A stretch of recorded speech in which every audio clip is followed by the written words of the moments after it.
This is Phantology. You may have heard of us.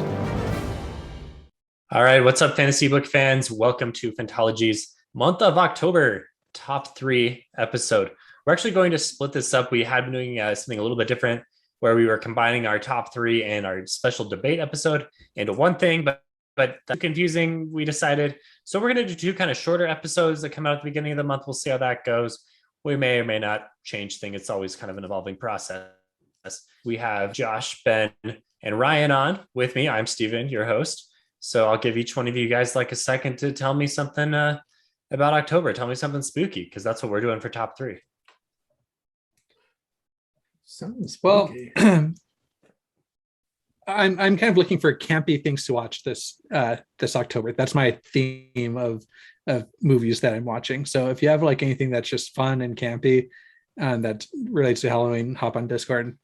I'm open to recommendations. So Josh, are you going to go through and like watch all of like the sitcom Halloween episodes? I do that most years. Yeah. Mackenzie, my wife and I, Mackenzie, go through and watch all the sitcoms that we watched previously. We did the Halloween episodes. That's always a blast. The spooky thing I have planned in month of October is my wife's birthday at the end of it, and I don't have anything planned yet, so that's pretty scary. Well, good luck. Hopefully, man. She's not listening. We're right also now. She doesn't listen to this podcast, so Ryan, I know that we have a Disneyland trip planned at the end of this month as well, so you're gonna have to compete with that. That's true. It seems like a good combination, man. Just combine. I guess my gift to her will be dressing up for Disneyland. All right, so we'll see if Ryan is still around for our November episode. He may not be with us any longer after this. This seems ominous. I'll be banned from recording podcasts until I make it. Well, up to her. Ryan, just so you know, I was on top of it. My wife's birthday is November 4th, and I ordered her birthday present a few weeks ago. Told her I ordered it. She goes and opens up. Oh. She's like, "Oh, we got a package." Opens it up, and so now she has her present like 8 weeks early. I forgot to get another present. I forgot that Jude and Mackenzie share a birthday. Gosh, here's the thing. I would feel sorry for you, but you have family that lives so close to you that also share our Amazon account that you could just deliver to one of their addresses. You know, seems like an unforced error on your part. We do it all the time. It's standard. I don't want it. I mean, okay, that's a good. All right, before getting too into the minutia of the sordid details of the Phantology's privileged lives, it's like so this month in October we're going to do, and again we are introducing this. If this is your first time tuning in, we're going to do this competition on Twitter. So we're going to give our picks for top 3 in science fiction and fantasy. We'll tell you what the topic is in just a minute if you haven't already guessed, and then I'm going to throw this over to Twitter. Anyone's open to entry. We put together a little bracket for the top 16 entries, and then we do a bunch of Twitter polls, and then ultimately we have a winner. And we've had lots of winners. So we've been doing this for over a year now, right? I think that the bracket's been running for a while. It's one of our more popular features. Yeah. And we get like a lot of good engagement too. Like sometimes when we do like things from books, a lot of times like authors will, comment, and get really into it. So it's been fun. Last month, Fantasy for the Ages, one of our podcast friends, did get the victory. I'm trying to remember what the competition was. It funniest characters? Was that what it was? I think so, yeah. We're gonna go with funniest characters. Sure. Yeah, should have had that one prepared. But anyway, I do know that Fantasy for the Ages won. So check out their podcast. That's your prize for winning. You get a shout out. Definitely check out them. I did a fun thing with them where we did like a draft of our favorite characters and put together a fantasy lineup. That was good times. Anyway, our competition this month is going to be top 3 scariest things, like entities, basically like scariest nouns. This is pretty wide open. We're just kind of going for like scary creatures, characters, topics, ideas, anything that kind of freaked you out in science fiction and fantasy. Deal. All right. Do you want me to go first, Steven? Yeah. Okay, Josh. Yeah. Don't. Yeah, go for it. So just jumping right in there. I think something that freaked me out as a kid and was scary in both book and film adaptations were the Dementors from Harry Potter. Just the fact that they could suck your soul straight out of you and leave you as like a husk, combined with the fact that they were like jailers, was really cool. And just their introduction when they were going on the train. Well, yeah, that was their first introduction, right? It was on the train going to Hogwarts. I don't know. All that was really cool. I want to, one of my goals this October is to make a Dementor to hang outside my Halloween themed door. And I just think that they were, or my Harry Potter themed Halloween decorations. And yeah, I just think that they were scary as a kid and they were done well in both their film and book adaptations. Josh was terrified them as children, so it's time to use them to terrify other children. Yeah. No, we have.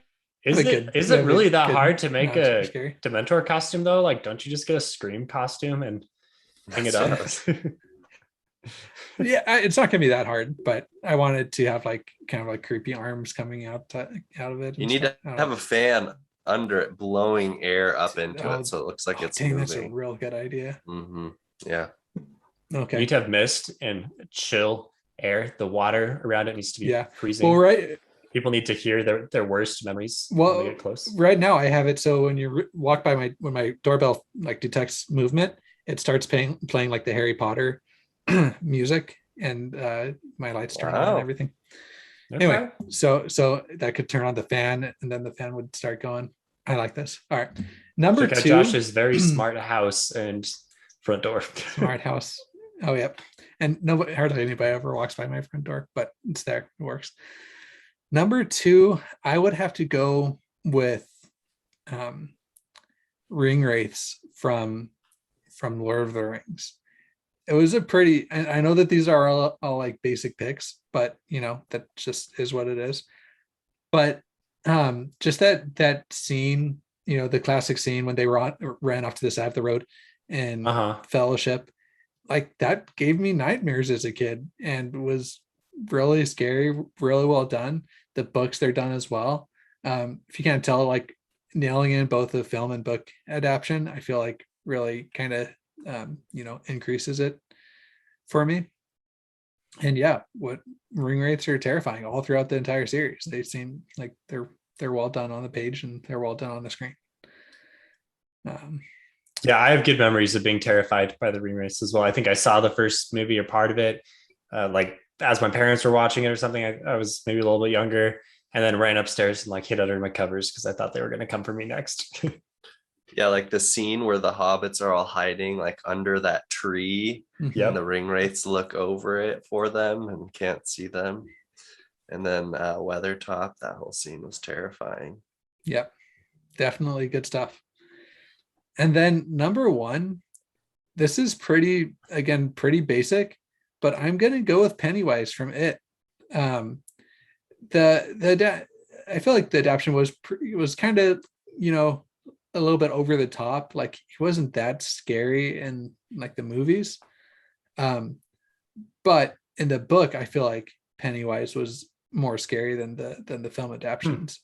Really, which is like. Well, I mean, It is a weird and genuinely pretty scary book. I don't know if I would recommend it to most people, but it freaked me out when I was reading it, because it had a combination of like actual, like abusive relationships and stuff that like real life scary things that freaks me out thinking about just in general, combined with the paranormal, like scary stuff coming from the scary clown that rips, that kidnaps kids. So anyway, there's my top 3 scary things. I know no real deep cuts, all pretty basic, but they're effective. You don't need to have a deep cut. I know, but I feel like like our community appreciates the deep cuts on Discord. Yeah. At least they don't do as well on the Twitter polls, but I feel like I usually try and throw in a deep Twitter polls. You just have to do Wheel of Time. Yeah, scariest Wheel of Time thing is going to win on Twitter. Okay, Josh took some low hanging fruit, we'll say, with his. Can't fault him. Good picks. Who's going next? Ryan, Ben, me? Am I going? I'm good to go next. Okay, Ryan, take it. Ryan. All right. So my number 3 pick is going to be the Steel Inquisitors from Mistborn. Talk about creepy. I mean, they have spikes through their eyes and they can still see. That's pretty creepy. I think that it's just haunting, and especially in the first book when you don't really know exactly who they are, how they become what they are, what motivates them. And I think they just transform and become creepier and creepier. Maybe not creepier, but still they stay very creepy throughout the entire series. Sanderson doesn't write a lot of horror. Yeah, I mean, I don't know if I would classify them as like horror so much, but they're scary. If I would probably avoid them if I ever saw them walking down the street. So I mean, Steel Inquisitors, that's my number 3 pick. Ryan, I think that's a great pick because they're always a danger to our protagonists, right? Like they're actually like a really scary force to be reckoned with in the world of Mistborn. See, when you're looking at me like this a spoiler, I don't think that's a spoiler. Looking at you? No. Okay. All right. Sorry. Something just got cut out because Ben put a pretty heavy spoiler out there. So I thought that Stephen was giving me more spoiler eyes. We're on spoiler eyes. That's a new thing from me. All right. Moving on to my number 2 pick. I am going to go with the Vord from Codex Alera. And Ben, you may want to prevent yourself from being spoiled. Not that it's going to be big spoilers. It's just the Vord are very creepy creatures which can take control, and the people they take control of can act like exactly like the person you knew. They have all the same memories, but the person you did know is really dead. And I think there's just something horrifying about, thinking you're talking to somebody you love, but really it's a horrifying creature. And sounds horrifying to me. It's like the Yerks from Animorphs. Oh, can I take those? Yeah. And it's also like the Flood / Gravemind from Halo. Okay. And for my number 1 pick of number 1 most horrifying thing that I would not want to encounter is probably the Cathay from Name of the Wind. Oh, that's a good one. Something about sentient, horrifying tree that wants only to screw you over and has perfect knowledge and foresight to be able to do so. Right, not only sentient, but also omniscient, right? Yeah, and whatever it tells you, it's just going to only ruin your life. So that is, that's going to be my number 1 pick. Okay, Ryan, good picks. Am I going next, Ben? I can go next just because I feel like you're probably going to be better than All right, leave me till the end. Okay. I'll have to go with the deep cuts. So my number 3 pick, and this is like definitely some nostalgia coming in, but the Flood from the Halo video games. That's really funny because when your headphones were out, when Ryan was saying his, no, you mentioned, yeah, it's fine. Let's hear what Ben has to say. Okay, well, I briefly meant it was more like an honorable mention. Right. Okay. Yeah. Well, that was completely unbiased then. I mean, I don't know. I just like whenever I was playing like a Flood level on Halo, it was like so freaky. Like the lights are turned down and you have like your flashlight and you just like see these things coming at you, and just like cannon fodder to kill. The Flood.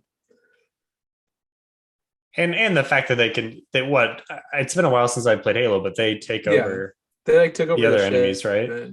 Yeah. That's true. They would they like infest them like as a host or whatever. Right. Mm-hmm. So yeah. Okay.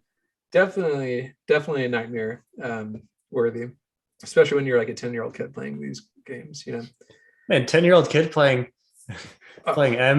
playing M games, that would definitely not be allowed for me. You can blame my brother-in-law. I mean, he's like, 10, 12, 13 years older than us, and he's just like, I think it's time you guys learned how to play Halo. So, and the only things he would play with us were like rocket launchers, because it was something that like we could maybe beat him at, because anyway, it was fun. Uh-huh. Okay, so the Flood from Halo. Number 2, the Man in Black from Dark Tower. And I mean, he's just like a scary presence all throughout the book, but in particular, there's this. I don't think this is a spoiler because it's pretty happens pretty early on, and it's kind of a thing that doesn't really affect the rest of the plot. But there's a character, and he like in conversation, he tells her like, once you think about or like say this number out loud, you will go insane. And it was like, I forget what the number was. Josh, do you remember the number?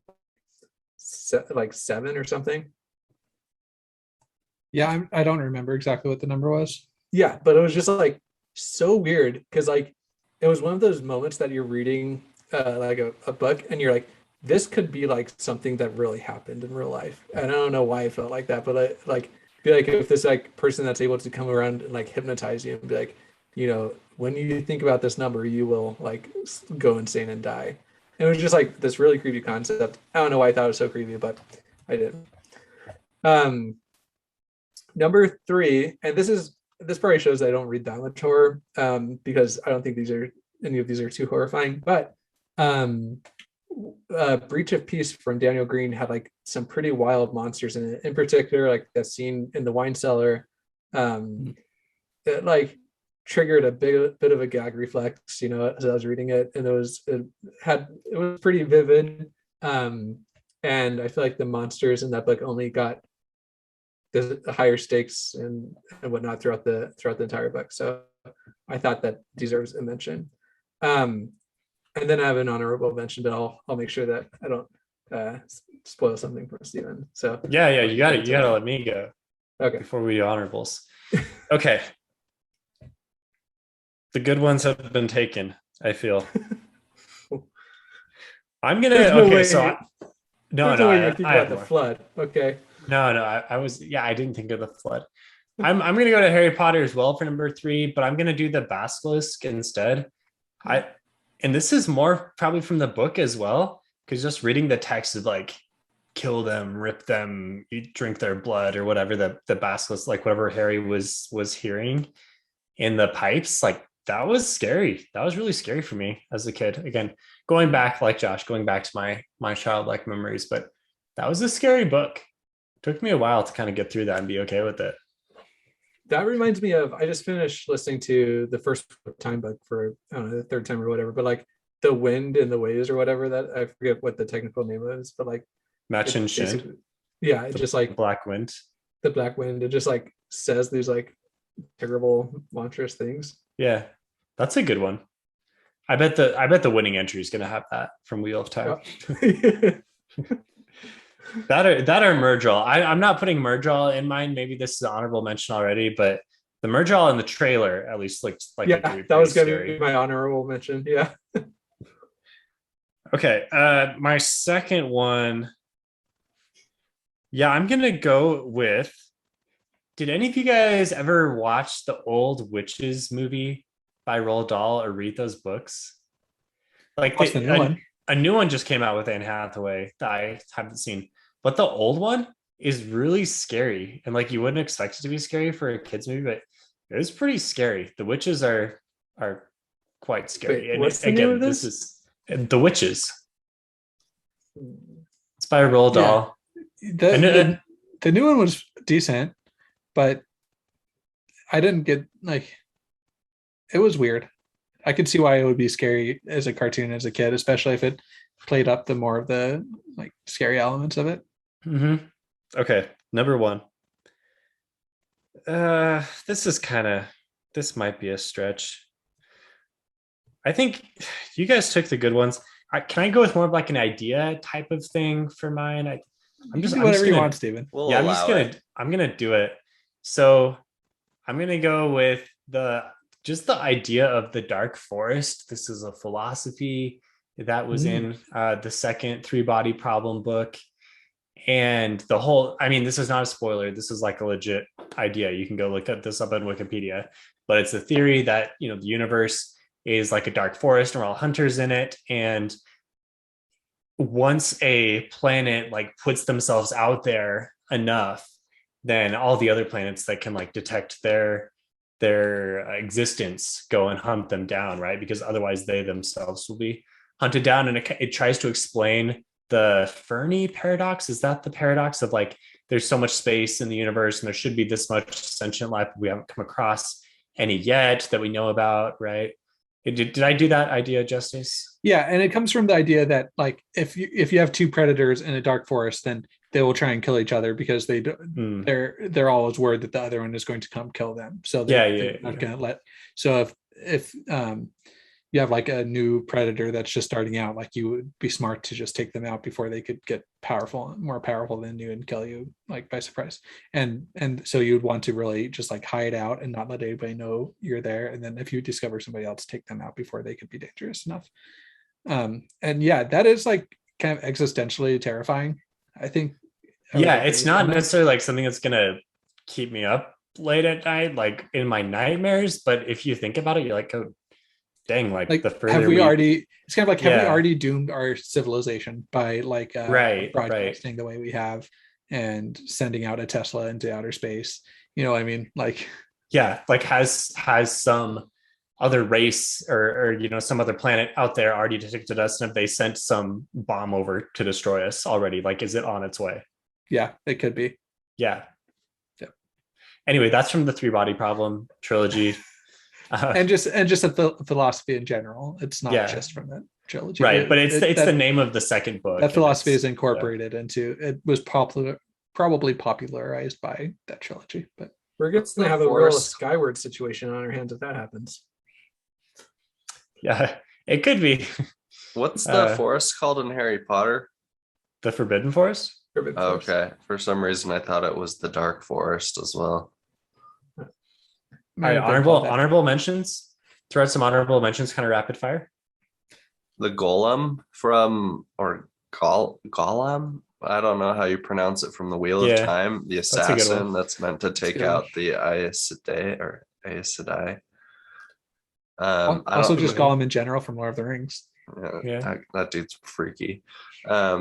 I don't know if you guys ever played a video game called Bioshock, in which it takes place in this city, this sunken city, and there are these things called little sisters, which are like these little girls that have been genetically modified to harvest this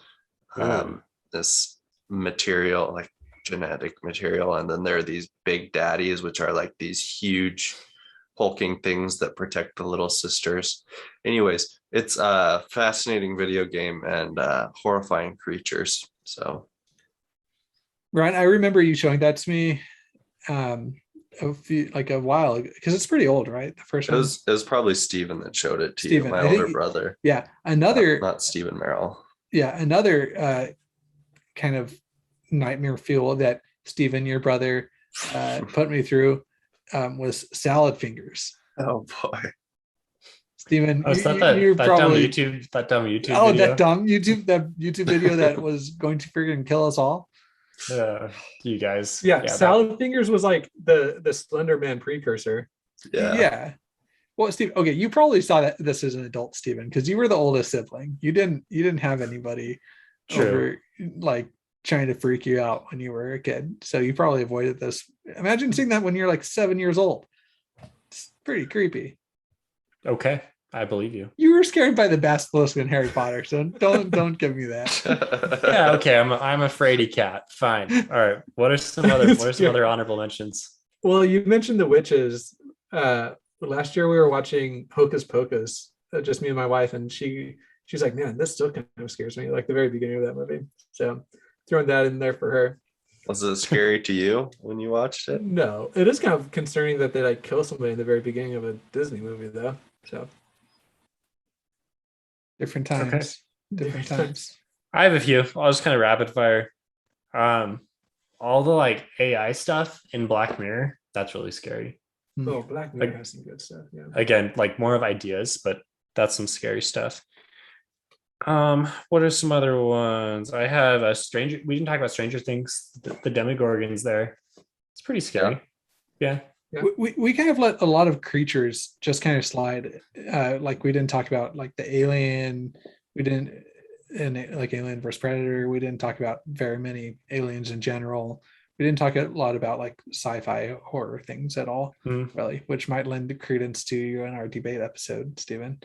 The Shrike from Hyperion Cantos, which I don't think any of you guys have read, but Jake and I have both read it, and it's a very scary sci-fi creature. Heard you mention the Shrike a few times, but I still have not read the Hyperion Cantos. Yes, Josh alluded to another episode that's going to come out shortly after this one, where we debate what's scarier, fantasy or sci-fi. So tune into that. Any other last minute honorable mentions? Like I could kind of scrape the bottom of the barrel a little bit, but at this point, do we need to? No, I mean, I feel like this kind of shows our audience that we're not the biggest like fans of the genre in general. You know what I mean? Like we're kind of picking like horror things based off a little bit of nostalgia, and like I don't know, like none of us are seeking out these like horror for the sake of horror, I don't think. And I think if you like look at the books that we've read on this channel, there's not many that do that. Ooh, what about Samara from The Ring? Cannot talk about a horror episode on Fantology without my nemesis. Gosh, I was terrified of her at the very mature age of 18. I was terrified of Samara. You're not still terrified of her? No comments. Would you watch The Ring, Steven? You wouldn't watch it. The special effects, I think, don't hold up that as well, but still terrifying concept. Some other things just in general, zombies. We did mention. Zombies are scary. What about zombies are scary? Zombie, vampires. The monsters from A Quiet Place. Oh yeah. Those are pretty scary. But I will say, I still haven't seen the second Quiet Place. I didn't see the first Quiet Place until like a few months, maybe like 3 or 4 months ago. But like before we watched it, I know because like Lindsay, my wife, always said she wanted to watch it, but like she doesn't like watching scary things before bed, and that's like the only time we ever watch things. Anyway, so before we watch it, we had I don't like my sister-in-law was like, oh, the only bad part of that movie is when she steps on a nail. And so like the whole freaking movie, whenever like a nail would come up, we're like, oh no, this is it. And then like nothing would happen. I feel like it was foreshadowed from the very beginning, like that nail was sticking up, and you knew she was going to step out. Somebody was stepping on. Yeah, I don't know. It just like lent itself to like, and then like you're like, what is going to be so bad about this? You know, I watched that. Like, it helped, I watched that with you, Ben, and I feel like you were saying, "Is this where she steps on the nail?" Oh my gosh, is this where? And it was like 3 times until she actually stepped on the nail, and Ben was just waiting for that part. It was I don't know. It like definitely added some like weird element to the movie that I was not expecting. So, yeah. Mm-hmm. All right. Well, thank you. I enjoyed the first one. Thank you for tuning in to our episode about scary things. Clearly, we don't know what we're talking about 100% here. There's probably a lot of scarier things we could be discussing. So maybe let us know what we need to, what content do we need to take in here in the month of October to have the best Halloween possible. If you want to participate, you can do that. Check out our Twitter, and we will be starting a competition there. You can DM us your top 3 scary entries, and you can talk with us more on Discord. Invites are going to be in the episode description on the YouTube here. Invites, hop on there. It's a fun, growing little community with a lot of little, a lot of little things we do every now and then. Like right now, we're doing a book club, going through and reading Josiah Bancroft's Books of Babel in preparation for the 4th book that comes out in November. Yeah. Okay. Anyone want to scare the audience as they take off? Yeah. Ooh. Okay. Okay. See you later, and tune into our debate episode, which is coming up after this.